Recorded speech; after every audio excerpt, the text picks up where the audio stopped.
मेरे साथी, तुझे ईद पर कौन सा तोहफ़ा भेजूं?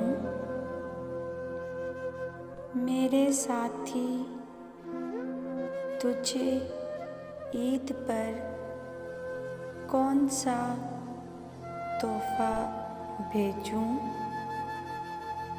दुआ भेजूं या मोहब्बत का ख़ज़ाना भेजूं,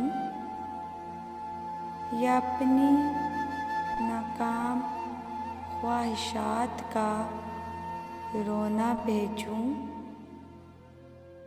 या तेरी दीद की हसरत भरी तमन्ना भेजूं,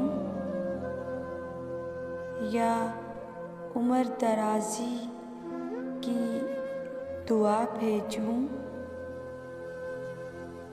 या शादमानी ज़िंदगी का संदेशा भेजूं, या अपनी बेमोल चाहत का तोहफ़ा भेजूं, या बीते हुए लम्हों की सदा भेजूं,